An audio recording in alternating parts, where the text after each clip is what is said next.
Hello, everyone. This is Dave Goulas, president of Easy DC 3PL, and thank you for tuning in to the Beyond Fulfillment podcast, where we spotlight small business owners, entrepreneurs, startup founders, and we have real conversations about their journey, what it's really like, and what they've learned along the way. Thank you and enjoy the show. Hello, everyone, and welcome again to another episode of the Beyond Fulfillment podcast. I'm your host, Dave Goulas of Easy DC 3PL. And this week, my guest needs no introduction. He is the founder and host of one of the largest podcasts and long-running podcasts in our logistics industry, which is called The Logistics of Logistics, Joe Lynch. Welcome, Joe. Thank you so much, Dave. That's very nice. Very nice. I always call that being freight famous, only famous among freight people. I did not coin that term. My friend Nate Schutz did. Okay.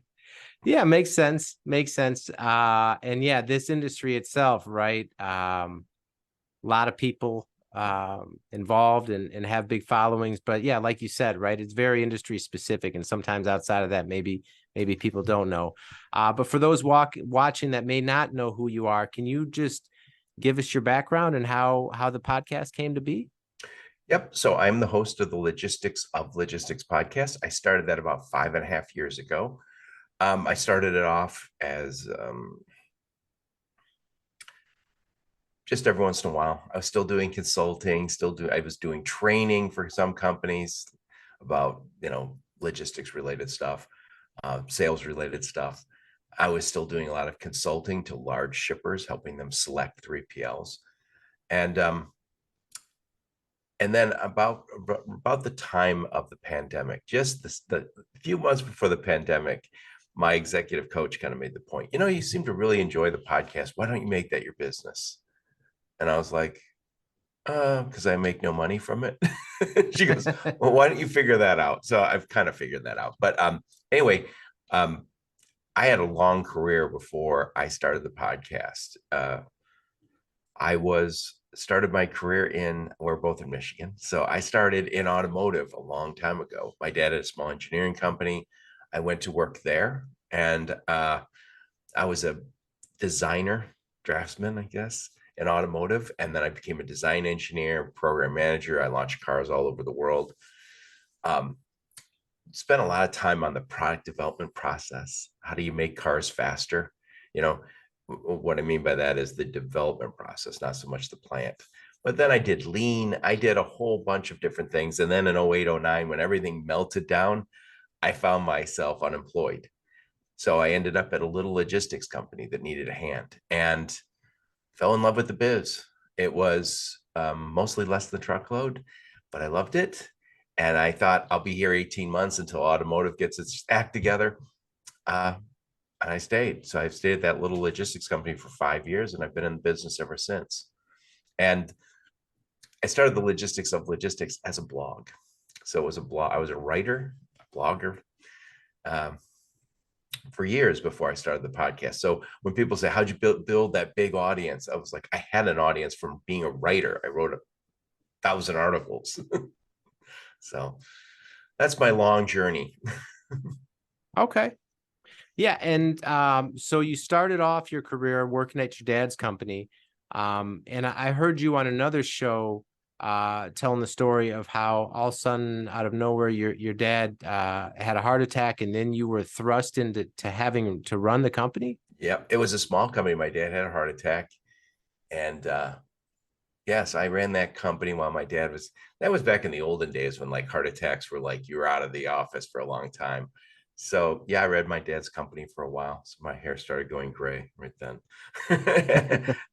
And yeah, and then we ultimately did close my dad's business. And so it was result of his health, but also the technologies were changing, and we had to make massive investments in technology that none of our customers were willing to, like Ford Motor Company was not willing to guarantee us business. So I ended up working all over the place. I worked a lot, Chrysler, a lot of Ford. I never worked for them. I worked in the large automotive supply chain, which we did not call a supply chain. We just, we were suppliers. Yeah, and growing up here in Michigan, right? I'm sure you saw the same thing. It's so heavily automotive focused. And I remember growing up, even just getting out of high school in those early years too, there was so many factories everywhere, and that's what so many people did. And it seemed like a decent blue collar career path that a lot of people took, but a lot changed, like you said, 2008 when had the financial crisis and all of them went bankrupt. So that was a major pivot for you in your career. Like what was that time like when, I mean, it, it was pretty dark times, Oh right? yeah, And I will say, I was never, I never did the blue collar work. I wasn't, I never worked in a factory. I worked in the automotive product development, and people always think of the factories as all the automotive, and that's the majority of the work. But if you go in Detroit, and you know this as well as I do, there are massive buildings filled with engineers and draftsmen and technicians and all sorts of techs that help build those vehicles, and that time sucked for me because I was making good money and I had a good career. Now, I will say I was struggling with what was next for me. I wanted to do something entrepreneurial, but it's hard to do stuff that's entrepreneurial in automotive. I just couldn't see a path. I didn't see how am I going to get there. So it, when I lost my job, I was at a company that I hoped to buy someday, a little engineering company. And then I lost my job. I had hired there specifically to buy that company, and then all of a sudden I'm out, and it was because Chrysler didn't pay us. Um, and then I had an expensive life. I was married, I had kids, and all of a sudden I was like, I was underemployed and unemployed for a minute. Never had gone through that where you're like, I just take any job. In fact, my move to logistics, it was like, this is not the kind of money I'm used to making. And I had an expensive life. And then unfortunately, I got separated and then divorced. And I was like, that was a big life change for me because I left this business I always knew and entered into logistics. It turned out to be the right thing. You know, and you learn this in life is sometimes the bad things that happen in your life turn out to be okay and even great. yeah, yeah, absolutely. And I'm sure many can relate to this, even if you have a corporate job and you're making good money and there's, that aspect, of course, is good. But right, many people have, like you said, you had this urge, like you have an idea, you want to be an entrepreneur, but you don't exactly see how. And again, you have kids, you have a family to take Oh, care an of, expensive obligate. life. That's a problem. As soon as if you have the ability to go in and sit in an office and make really good money, it's hard to convince yourself, let alone your spouse, that yeah, how about we make a lot less money and I do something that's might work or might not. It's a conversation that isn't always. I think most entrepreneurs have had that conversation, if not with themselves, certainly with their loved ones. Yeah, yeah, I've thought, absolutely. Dave, I've thought about it also. Um, at different points while I was trying to figure out what the logistics of logistics was going to be. Every once in a while, I think, I could go be the vice president of some logistics company or vice president of some automotive company, some supplier somewhere, and make good money. And all I kept thinking is, and then one day I would be sitting in my office daydreaming of doing something on my own. Yeah, and that's another great point too, is so many people that I've talked to or seen or heard stories about is that issue of regret, right? Like it's one thing to, to make it through and to be okay financially, but so many people deal with that regret. Like, what if I started it? Right. And what if it would have made it? And you never know unless you try. And sometimes you have to go through those tough times, those dark times. And it's not fun at the time, but like you said, it makes you stronger and it can be the right thing. But it's having the courage to really take that leap and go for it. Oh yeah. Yeah. And I had a buddy of mine say it to me a few years back. He goes, you know what it all comes down to? The first 100 grand. Most of us can live on 100 grand, right? And if somebody just said, you have that first 100 grand, now go do something you really want to do, start a business, whatever it is that you want to do. It's like, yeah, that's a good point. Because it's the going backwards when you start a business that's difficult. Yeah, and I mean, I found, right, everything tends to be harder, take longer, be more expensive, and all sorts of unanticipated Oh yeah. problems come up that you didn't see and you have to deal with, right? Oh yeah. And by the way, when you have kids, you're like, I don't ever want to say, oh yeah, I was starting a business when my kids were little and they went without whatever. And that not like they're not going to eat, but you know, kids are expensive. So is being married, right? Life is expensive. And um I kind of had all that. My kids were more or less grown when I started this. So I was able to support them through college. Yeah, and I had a recent guest too. His name's Noah, but he's serial entrepreneur and had some very nice exits at an early age. He's done well. But one thing he said the biggest recommendation I would give anyone is it's okay to start part-time. It's okay to build it on the side, unless you have some big liquidity event or you know you're going to be insulated financially. I wouldn't quit your day Oh job. yeah. I can agree with that. But I for me, I didn't really have the choice because I found myself kind of booted out of automotive for temporarily, like a lot of people at that time. But I started the logistics of logistics while I was running. I was the general manager, COO of a logistics company. I started the logistics of logistics as a blog, and it wasn't even a for-profit thing. I would just write, and I got business that way. Being a blogger is now it did cause a little problem at some point because the owner of the company thought that I was competing, but I was not competing. I was like, everything is about getting business to us, and that's how I. But I also owned the blog. I wasn't blogging on behalf of a company. I was blogging on behalf of myself. So I think in media age, I can start a YouTube channel today. I could start that today and have a day job. And you don't want to get crosswise with your employer, but if you can say this is for the benefit of me, but also you, who cares? Yeah, and I think that's easier now than ever Oh because yeah.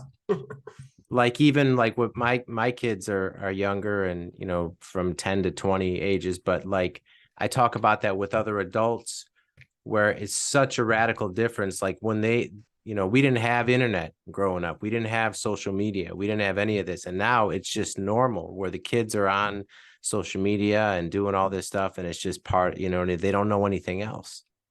Yeah, yeah. It's easier now than ever before. And by the way, it used to be if you started a business, you had to have an office. It was unprofessional to say, oh, I'm working from my house or I'm working like now it's like nobody cares where you work from. Somebody says I travel and I travel all over the world and I get your work done. Oh, cool. I don't care. The world's changed. The bar got a lot the bar it's gotten a lot easier to start a business and have a business, even on the side. I think starting it on the side is good. I would also suggest if you can start it young before you have a lot of expenses, that's not a bad idea. But kids coming out with a lot of student loans probably don't feel like they're carefree and at that point. So, Yeah. I mean, the earlier you can start, certainly the better, even if it is part-time. And one thing you touched on too is just doing the blog as a way to get business. And I realize this running the startup for the past year too, is like, I need to be the face of the company and I really need to be out there letting people know who I am and building my own personal brand, which is a part of the company. How important do you think that is for founders or for entrepreneurs that are growing a business to really focus on their own personal brand? um, I think it's important for sure. I would say though, you want to have that brand merged a little bit with your company because every once in a while I'll see people and this gets a little challenging, I think, because if let's just say you and I work for somebody else right now and you were spending a lot of time on LinkedIn building the Dave brand and they're like, hey, what's this all about? And that can get them wondering, hey, is this about Dave or is this about our company? And if you say both, that's probably true, but that sometimes can upset people. Now, if you're going to exit a company and the whole brand is you, that might be a little difficult too. I will say though, LinkedIn, which we're all on, values individuals, not companies. So if you're going to post something on LinkedIn, post it through you, not through the company, because you have friends, your company doesn't. Yeah, Yeah, I guess I've benefited from having a personal brand, having the podcast, being a blogger. I built, and I will also say I say brand. I would say I built relationships. I got to know you. There, you just meet people by doing what we do. If you create content, you end up meeting people. And by the way, some of the people I met, all the other podcasters, all the other bloggers over time, you all kind of become part of this bigger club. Anybody who's an influencer, and again, these terms are a little cringy, but brand builders or creators or influencers, it's we put a name on something, but uh, I think that one of the best parts of being those things is you get to meet a lot of great people. for sure. For sure. You mentioned something there, relationship, and I'm curious to hear your experience. Because I'll just tell you mine. So I came from the pharmaceutical industry, was in there for a long time, and it's very transactional. It's very cutthroat on price. It's very like everyone's out for themselves for the most part. There's not a lot of sharing and collaboration. It's very, you know what I mean? When I came over to logistics, it was a complete 180 from that. Like everyone collaborates, everyone's opening to share business or collaborate on business. And I was really pleasantly surprised after, being in something else for so long. Like when you came over from automotive to logistics, was there a big difference in terms of like the relationship and how people do business? Yeah, it was completely different space. First off, automotive is a very mature space, and they're selling millions of units of something that costs 40 grand. Uh, you'll never find operations that are run better than that. When I came to logistics, it was so fragmented. No one was using the technology to the same extent that they were using it in automotive. Very immature compared to automotive. But I love the fact that it was so entrepreneurial and so much opportunity for growth. And I think and it is so much more freewheeling. And I do have great relationships. I'm not saying I didn't have great relationships in automotive. I did, but it tends to be with where you're at and the project you're on. Here, it just seems like everybody knows everybody, and it's and maybe it's the nature of the beast, the business. We all have to partner in this business. Dave, we've did something before we hit record. We were talking about the partnerships we have. Logistics, you can't go it alone for the most part. You always have partner carriers or warehousing guys. You're working with all sorts of people around the world, and those build relationships. Yeah, and the way I actually met you is, and I looked this up prior to the show. Uh, it was September of 2022, so we weren't even officially open right here at Easy DC. We were just getting ready, getting everything, and I'm figuring out how I'm going to start marketing and getting customers, and I'm just trying to meet people. And someone said, "Well, you're in Michigan, you should talk to Joe Lynch." I said, "Oh, great. Who's Joe Lynch?" And I looked you up, and somehow I found your number. I think it was on the Oh, website. it's online. And so I called you. I called you and you picked up, you were on a walk. And I remember that and I just said, "Hey, I'm starting a 3PL.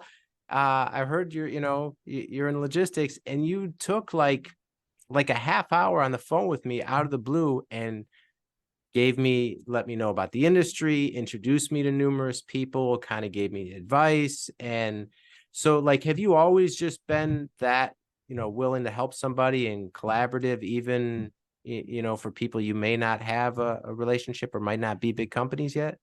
Well, I mentioned how I went through that time of unemployment and underemployment in 2008. That struck me to my core because I was mid-career. I had a very good career. I made very good money. To be in that place where you're like, what the hell am I doing? How am I going to make my payments on all this stuff I have? That's caught me by surprise. Not that I didn't think it could happen to me, um, but when you go when you're wondering how you're going to make your next paycheck, you start going, oh man, next time somebody's looking for help, I'm going to give it. But I also, I would say, I got my master's degree in education geared towards consulting and training. I had the degree doesn't make me open to conversations, but I was interested in how can I help. So I've always thought that's a cool way to live. Yeah, and I found that in my own life journey is particularly when you're going through the challenging times and the setbacks and You're whatever type of adversity, sometimes the best thing can do is just take, because you know how your mind is just going to just start beating up on you and all the negative thoughts pile on, is just to take the focus off yourself and get out there and help somebody else. And it's amazing what that can do for your spirit and your well-being in general. Yeah, Dave, it's funny. If somebody can make an introduction that leads you to a new job or a new customer, you'll never forget that. And I always think just those 15 minutes, a half hour. By the way, I always remember the first time I did get your call. I know exactly where I was at. I kind of go the same route where I walk in the neighborhood. And I remember exactly where I was at when you called. I was like, oh, this is weird. I think you have a 248 phone number. I was like, ah, somebody local, somebody's calling me. So, yeah, it builds relationships. People don't forget that. And I think when you have a friend or family member who's unemployed, if everybody chips in 15 minutes, half an hour, let me introduce you to somebody. I know a gal over there. Let me introduce you to her. That can be the difference between them being unemployed for 6 months or 2 weeks. Yeah. Yeah, absolutely. Right. And sometimes too, we all get so busy, right, and get caught up in our own stuff. But yeah, that's a great way to live, is just always being willing to pitch in and help however you can, even if it's just an introduction. Right. Right. Right. Yeah. And I always say you never look at it and go, oh, I hope Dave can pay me back because I spent some time with him. It's more like pay it forward. That's kind of how I look at it. Is this life is short. Yeah, absolutely. And you never know too, right? What that can do for someone, and the type of impact that can make in their life. And again, if it's something that you're able to do, it's definitely the right thing to do. Yep. So okay, so you started the podcast about 5.5 years ago. What was the trajectory like? Because I've read so much about, it takes time, you're gonna suck at first, it's a long grind, you got to stay consistent. Like what was it like for you when you first were getting the podcast going? I had been a blogger, so I knew that it was going to be a similar slog. And as a blogger, I wrote articles, and I remember the first article I wrote, it was about logistics quotes, not getting quotations, but like famous logistics quotes. And I put them on, and I put them on the internet. And I was just put on LinkedIn, put on my website, the logistics of logistics. And I kept thinking, oh man, this is not going to go over well. People are not going to appreciate my nonsense on the internet. And everyone's like, just kind of like a few likes. Hey, I love this one. That's always been my favorite, right? And I was like, oh, nobody hates me for that. And so I did that blogging. I had a day job. I was busy. So I did it when I did it. Sometimes some inspiration would hit, and I would sit down and write. And I didn't do it as consistently as I should have. And even when I started the podcast, I wasn't consistent. And you always see with the content creators, we'll always say, you need to do it very consistently. Release every Wednesday or release every Friday, but get on a cadence and don't break it. I didn't do that for the first few years of the podcast. So I'd have, 2 days in a row and then none for 2 weeks. And a few years back, I started saying, okay, I'm going to do podcast Monday, Wednesday, and Friday. So I knew that there would be kind of a long slog to get acceptance, but I had already had a larger following because of the blog. So it kind of was able to build on that. But as far as getting what I felt comfortable with it, that's taken some time too. Even the video aspect of it, which is newer, the last 2 years or so, that's been that's been tricky, trying to get the camera right, trying to get the lighting right, all that. So it's been quite the challenge to get this going where it's supposed to be. And I think anybody who starts with a podcast or a blog or anything like this on this, especially because mostly it's on the side, who thinks that they're going to be good at it, they probably aren't. uh, if they think that it's going to get them instant results, it's not. Right? It could be a long time before anything happens. So you have to embrace the suck kind of and this. Um, I've said this about the marketing, and I guess podcast is part of marketing. Marketing is like eating right and exercising every day. You don't see the results tomorrow or the next day or the next day. And someday you're not going to eat right. You're not going to work out. You still know that the long-term results are going to be there. So these are never, that's never the good news, is it? No one wants to lose 20 pounds over the course of 18 months. We want to do it in a month, right? With just taking a pill before we go to bed every night. Yeah, and the way the world is, and especially with the marketing we're all inundated with, right? Everything seems to be about instant gratification and all those marketing messages that we're all bombarded with. But like you said, right, it's that consistency, day in, day out, week in, week out, over a long period of time, which is going to create those lasting results and really solidify what you're doing. I saw Gary Vanderchuck, and he said, if somebody says, I have a hack for you, a shortcut, they're lying. Don't pay attention. And I was like, there's some truth to that, because if I said, hey Dave, you got this new podcast, there's a hack here, and you're like, that's a scam. There's no hack. Yeah, you absolutely have to put the work in for sure. And you know, like you said, it's just that doing it day in, day out, whether you feel like it or not, or weekend, whatever the schedule is. You mentioned too, you had a coach that basically recommended that you do this full time. Yeah. Was that something you'd been doing for a while, the executive coaching? I do have an executive coach. Her name is Ann Holm. She's been on my podcast a few times. She's from Michigan too, but she lives up in Minneapolis area. And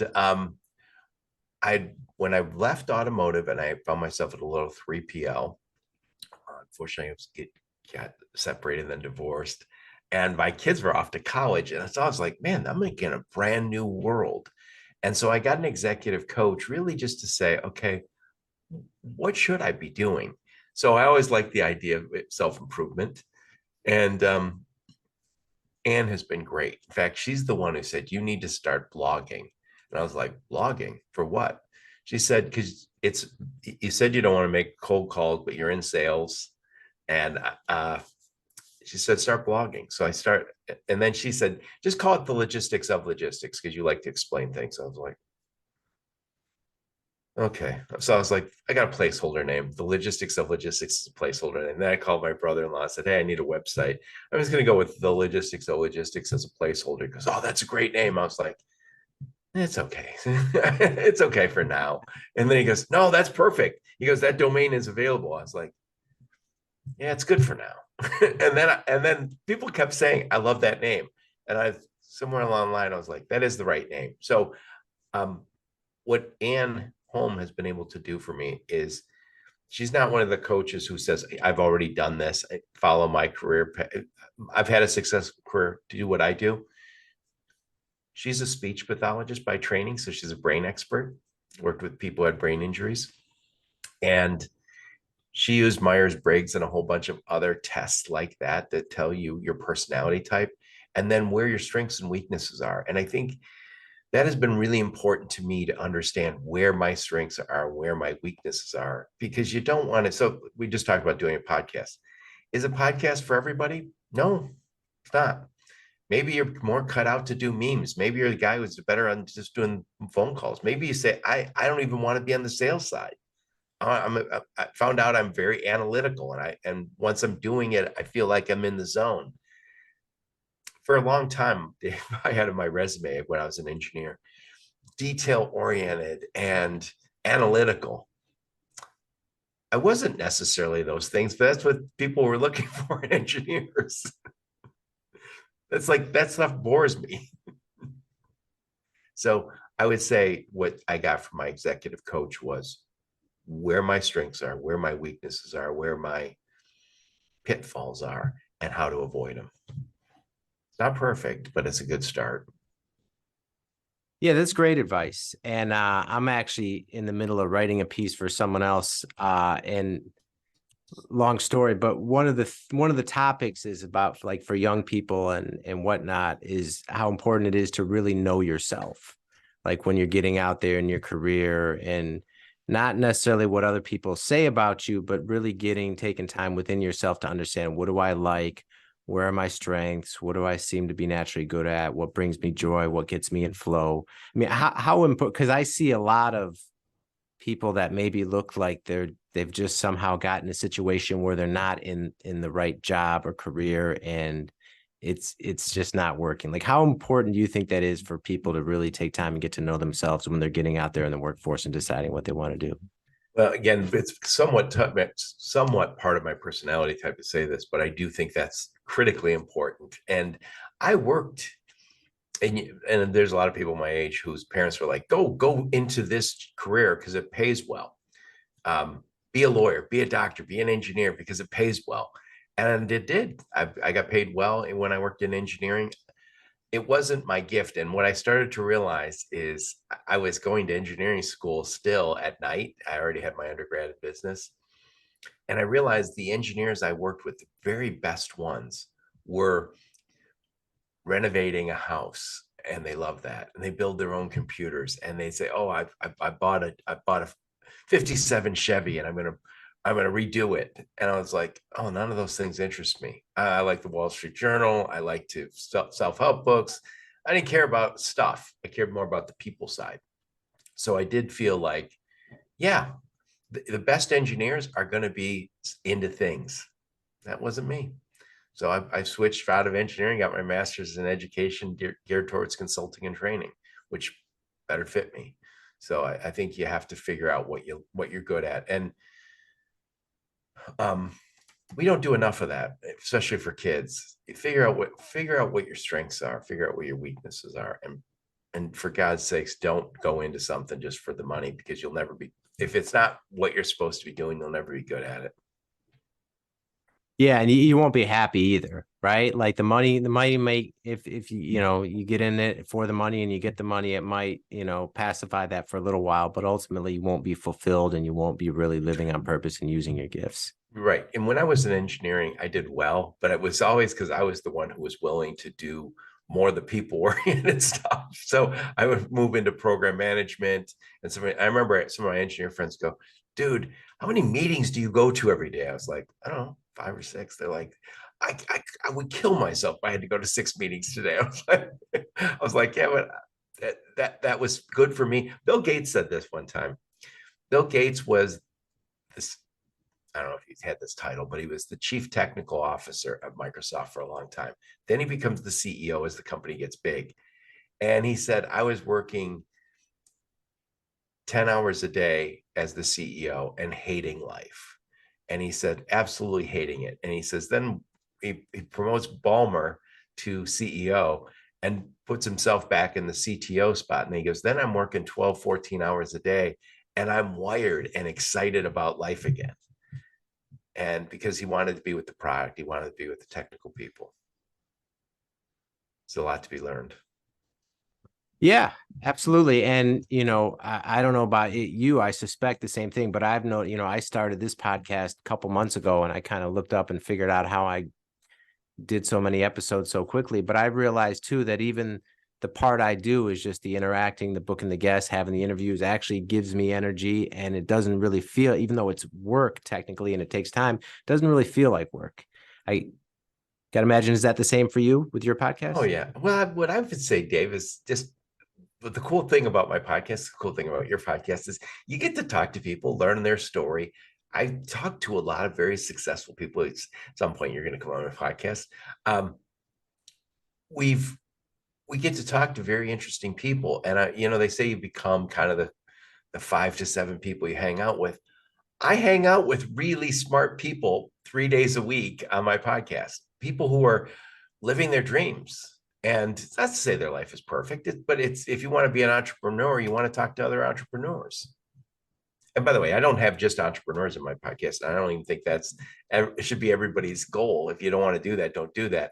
I talk to a lot of smart people who are not entrepreneurs. The CEOs or the technical guys, sales guys, who cares? There's a lot of very interesting people out there, and you want to hang out with them. That's how you become one of them. Yeah, and part of my motivation too for starting this was I had so many conversations, whether it was like in these shows with the startup zones or other people that I connected with like you, where you might think it's one way from the outside, but then you talk to them and you really hear their story and what they went through, and you just learn so much, gives you ideas, inspiration, and there's just something about that connection and sharing information with another person that's going through something similar that just seems Yeah. to help and teach you so much. What I always kind of amazed by is you see successful people on LinkedIn and you go, oh, look at this LinkedIn profile. And it's so cool. And then you get them on your podcast and they talk about this failure, that failure. I got fired from this job. And you start to realize, oh yeah, we're all going through the same thing. And I think you'll see a lot of the very successful people, they just kept going. They just kept going. They weren't embarrassed, or they didn't step back and say, oh, I'm just going to go get an easy job that I'll never get fired from. They said, I'm going to keep pushing. And they kept moving. And I also say, what I want to do on my podcast is I want to tell everybody's story. There's people who have done really well for themselves that we can all learn from, who are so busy grinding day to day, and we can all learn from them. So if I can get them on my podcast, or you can get them on your podcast, who knows what little spark up somebody learns from you, your podcast or mine, and where they say, oh my God, I heard somebody talk and it just helped something click in my brain. Yeah, and I've certainly had those moments where I'll be listening to whether it's a podcast or an interview where someone says something, right? And I'm more auditory by nature in terms of learning, but sometimes, and so I tend to remember conversations more so than stuff I've read too. But sometimes someone will say something, and whether it's a story or a piece of advice they're given, but like you said, something will click, and that sometimes can be the difference of the catalyst to a shift, a pivot, a breakthrough, whatever it may be. I think my one of my daughters listens to tons of audiobooks. I listen to a lot, but nowhere near what she does. And she said that she had read a stat or a fact, whatever, that we as humans do better with sound and stories. We know stories resonate better with humans because that's how we evolved, hearing stories from our elders, right? Um, we do better listening than reading. And so I always used to read a lot of books. Now I listen to books. And some people say, oh, that doesn't work for me. Well, humans are better at listening than reading. And I think we're also uh, more likely to listen to somebody who's telling a story. And that's, again, I always try and get that from my guests. If somebody can tell a story, you can kind of go, oh yeah, I get that guy. He told a story that tells me who he is. And my goal on my podcast is, you're on my podcast, Dave. I want my audience to get to know, like, and trust you. And then I want them to see you as the recognized industry expert in what you do. I want them to see you as the solution to their problems. And then at the end, we'll plug. So if they get to know, like, and trust you, and then see you as that recognized industry expert, and then at the end, we tell them how they reach out. Hopefully that works. It's a great formula for sure. And like I heard you talk about this on another show where as the host, right, it's not about you, it's about the guests. And you kind of attributed your success. It's not so much me, but it's like my ability to connect with and get all these wonderful guests to engage and come on my show and tell their story. And that's been like the formula for success.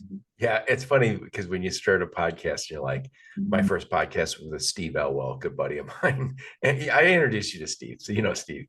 And he's like, he's a friend. So he's like, yeah, I'll be on your stupid podcast. And then at some point when I was like, I'm going to ask this guy to be on my podcast. And I was like, probably say no.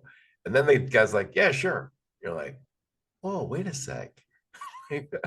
I've got good people on my podcast. And when I say good people, I mean well-known people. And that has been a revelation. But I think it always is about my guests. If I can get good guests to tell their story, share their expertise, I win. And hopefully my audience wins. Because we face it, people listening to logistics or many other podcasts, they're listening to learn. They aren't listening for entertainment. I'm not a comedian. I'm not just a storyteller.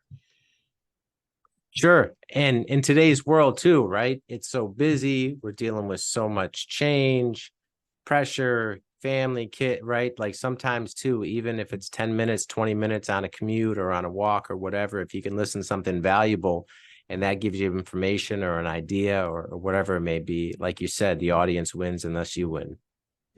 Yep. Well, I say if I don't, when I think about my podcast, and the same with yours, if you don't do something that your listeners want to listen to, you fail.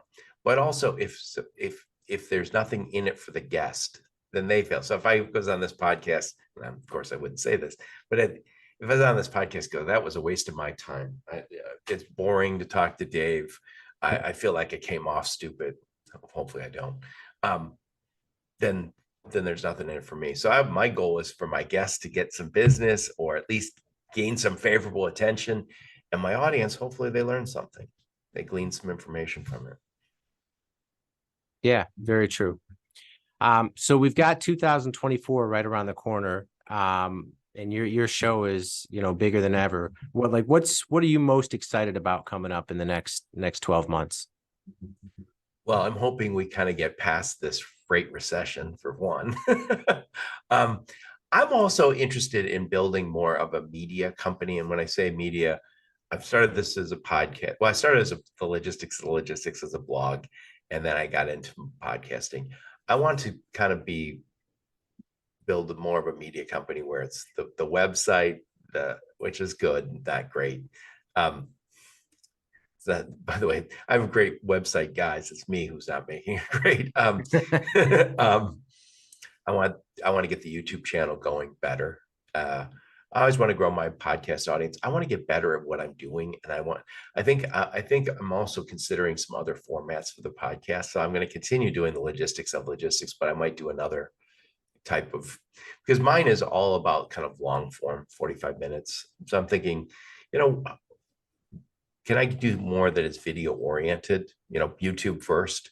Because my podcast is podcast first and then go YouTube second.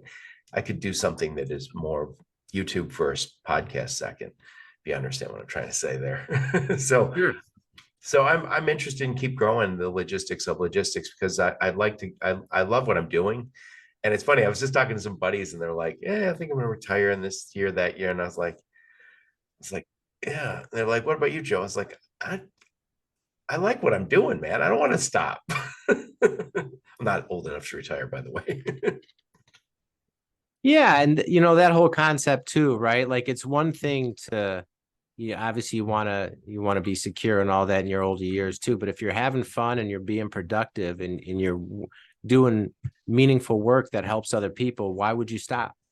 My executive coach, Ann, says, don't retire. She says that to all of her clients. She says that we're not built for it. And she said something to me I thought was very interesting. She said, humans, especially men, we've been doing this for a long time. We find a problem, we solve the problem, we get the reward. And the problem is when you retire, you go, oh, okay, what's the new problem? Well, I don't have one. All right. Now you and I are not doing the same work that our grandparents and great grandparents did. They more likely did manual labor that was backbreaking, that was tiring at the end of, and when they were 60 years old, they were toast. You and I, we click computers all day. The only thing that's going to make us sick is if we don't go to the gym or go for a walk. So no reason to stop. Yeah, absolutely. Okay. So after hearing this, if people don't know who you are, they want to reach out and learn more, what's the best way for people to reach out and engage with you and get in touch? Well, LinkedIn. So there's a million Joe Lynches, but I'm the only Joe Lynch at the Logistics of Logistics. You can reach out through my website on LinkedIn. I'm connected to everybody on LinkedIn, and check out my podcast. And again, it's the Logistics of Logistics.com.